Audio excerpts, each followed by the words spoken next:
Hello everyone, welcome to my channel. और आज की वीडियो में मैं आपको बताऊंगी कि ईएमए या एक्सपोनेंशियल मूविंग एवरेज हम क्यों यूज़ करते हैं और कैसे इंस्टीट्यूशनल ट्रेडर्स और जो बड़े बड़े ट्रेडर्स होते हैं वो सिर्फ एक लाइन को देखकर कैसे एंट्री और एग्जिट करते हैं और एक सक्सेसफुल करियर को अटेन करते हैं। ओके, सो इस वीडियो में लास्ट तक बने रहिए। मैं आपको बहुत सिंप्लीफाई करके बताऊंगी कि ईएमए क्या होता है। ठीक है, ईएमए की फुल फॉर्म सबको पता होगा, एक्सपोनेंशियल मूविंग एवरेज। लेकिन एक्सपोनेंशियल का मतलब क्या होता है? एक्सपोनेंशियल का मतलब होता है कि जो रैपिडली या फिर जो लेटेस्ट मूविंग एवरेज होता है। मूविंग एवरेज पूछोगे, मूविंग एवरेज क्या होता है?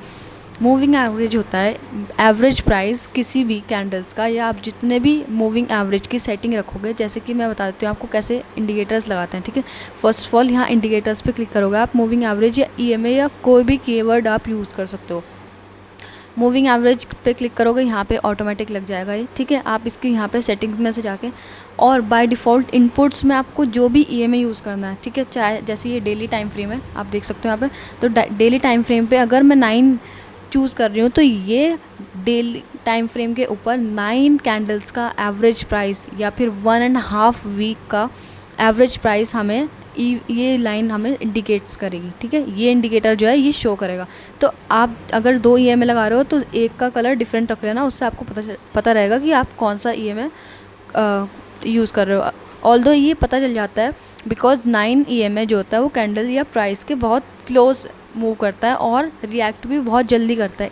इसको मैं आपको एक्सप्लेन करूँगी फर्दर, लेकिन इससे पहले वीडियो को लाइक कर देना। और बहुत सारे लोगों का क्वेश्चन ये होता है कि एक्सपोनेंशियल मूविंग एवरेज ही क्यों यूज़ करते हैं हम, इंस्टेड ऑफ कि सिंपल मूविंग एवरेज यूज़ नहीं कर सकते। तो इसका सिंपल क्वेश्चन ये है कि सिंपल मूविंग एवरेज जो होता है वो करंट प्राइस का एवरेज जो होता है उसका वेटेज कम लेता है इंस्टेड ऑफ ये जो कॉमन जो होती है। ठीक है, और एक्सपोनेंशियल क्या होता है? एक तो फास्ट रिएक्ट करता है सिंपल मूविंग एवरेज से, और जो करंट प्राइस होती है या करंट कैंडल्स का मूविंग एवरेज होता है वो बताता है। और रैपिड का मतलब है फास्ट रिएक्ट करता है in comparison of simple moving average. तो आपका ये डाउट भी क्लियर हो गया होगा। बहुत सारे लोग ये भी पूछते हैं कि मूविंग एवरेज प्राइस के अराउंड ही क्यों मूव करता है। तो मैं आपको एक सिंपल सा आंसर देती हूँ कि एवरेज प्राइस होता है। ठीक है, और एवरेज प्राइस एक मैग्नेट की तरह काम करता है चार्ट में।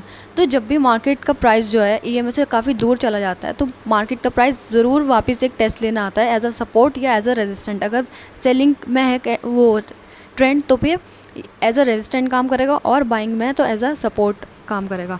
तो चलिए इसी के साथ आगे बढ़ते हैं। अब मैं आपको एक बताने वाली हूँ, बहुत ध्यान से सुनना, कि आप कैसे बाय सेल कर सकते हो और कैसे इंस्टीट्यूशनल ट्रेडर्स जो होते हैं ईएमए का यूज़ करके ट्रेडिंग करते हैं, और कैसे एक सपोर्ट और रेजिस्टेंट को आइडेंटिफाई करना, ये मैं आपको आगे बताऊंगी। तो ध्यान से सुनना इस चीज़ को। सबसे पहले हम क्या करते हैं कि एक रेजिस्टेंट या सपोर्ट जोन को आइडेंटिफाई करते हैं। जैसे कि देख रहे होंगे आप कि कौन से इधर देखोगे आप कि कौन सी डायरेक्शन में, पहले तो देखना कि मार्केट मूव कर रही है। अगर ये अप ट्रेंड में, ठीक है, मार्केट अप ट्रेंड में और हायर हाई या हायर लो लगा के जा रही है, मतलब ये लो इसका अबव होना चाहिए, क्योंकि हायर होना चाहिए। ठीक है, ये हायर हाई में है तो इसका मतलब है कि मार्केट एक अप ट्रेंड में है। तो आप इन 2 डॉट्स को या इन 2 पॉइंट्स को अपर चैनल में कनेक्ट करके एक्सटेंड करोगे तो कुछ ये इस टाइप का चैनल बनाएगा। ठीक है, ये कुछ इस टाइप का चैनल बना रहा होगा। अभी आप हमें पता चल गया कि ये एक रेजिस्टेंट लेवल है। अपर चैनल जो है, जितनी बार भी मार्केट यहाँ पे आ रही है उतनी बार यहाँ से क्या आ रही है, सेलिंग देखने को मिल रही है हमें। ठीक है, जितनी बार मार्केट इधर आ रही है ये एक रेजिस्टेंट का काम कर रहा है। ठीक है, और ये हमारे पास रेजिस्टेंट लेवल है। तो आपको पता चल गया कि ये रेजिस्टेंट लेवल है और ये सपोर्ट जोन है। तो सपोर्ट जोन से बाइंग आएगी और रेजिस्टेंट लेवल से सेलिंग आएगी, बेसिक है।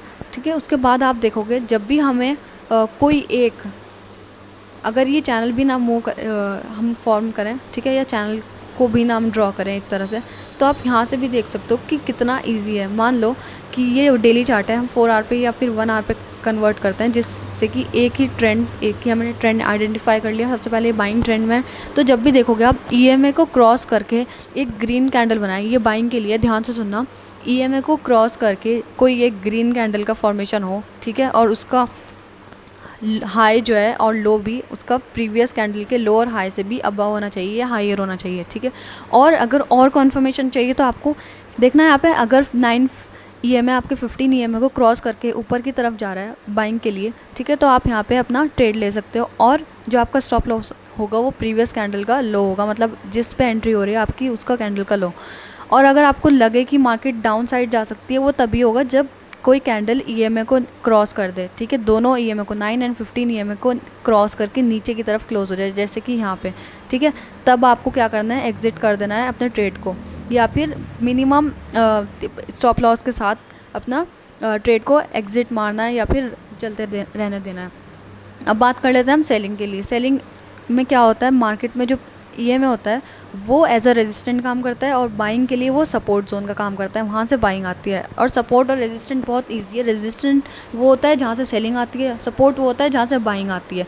तो ये एज अ रेजिस्टेंट काम करता है। यहाँ पे जितनी बार भी ईएमए पे आएगा, रेड कैंडल बनाएगा, आपको कैंडल का हाई का अपना स्टॉप लॉस रखना है और रिस्क लेना है।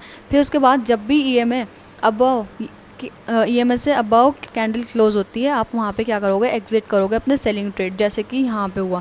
जितनी बार अभी यहाँ पे भी सेलिंग आ रही थी, यहाँ पे भी जितने, यहाँ पे इस कैंडल ने ब्रेक करा, लेकिन ये एक ईएमए के नीचे क्लोज हुई, लेकिन ये सेकंड वाली दोनों ईएमए को क्रॉस करके क्लोज हो गई ऊपर की साइड। तो यहाँ से क्या होगा, ट्रेंड रिवर्सल भी हो सकता है, और क्या है, यहाँ पे एक लॉन्ग पुल बैक ले सकता है जो बड़े टाइम फ्रेम पे होगा। तो आई होप आपको समझ आ गया होगा, और मैंने बहुत सिंप्लीफाई करके समझाया है। और एक लास्ट थिंग और ऐड करना चाहूँगी, इसमें बहुत सारे लोगों का डाउट यही होता है कि 9 एंड 15 ही क्यों यूज़ करते हैं या 20 ही क्यों यूज़ करते हैं हम। तो इसका बहुत सिंपल आंसर है कि जो इंस्टीट्यूशनल ट्रेडर्स हैं या जो एल्गो ट्रेडर्स हैं, या फिर जो 9 एंड 15 जो एक चूज़ किया गया है नंबर, वो साइकोलॉजिकल नंबर है, ठीक है। इंस्टीट्यूशनल ट्रेडर्स के द्वारा ये यूज़ किया जाता है, और मार्केट इसी के अकॉर्डिंग ज़्यादा रिएक्ट करती है या फिर मूव करती है, क्योंकि वॉल्यूम ज़्यादा होती है इंस्टीट्यूशनल ट्रेडर्स की, जो बड़े ट्रेडर्स होते हैं उनकी वॉल्यूम ज़्यादा होती है, तो उनकी वजह से ये मार्केट उसी अकॉर्डिंग मूव करती है। तो आई होप आपके सारे डाउट भी क्लियर हो गए होंगे, और वीडियो पसंद आई हो तो लाइक कर देना, सब्सक्राइब कर देना चैनल को, और ऐसी वीडियोज़ को देखने के लिए। मिलते हैं नेक्स्ट वीडियो में। Thank you so much for watching.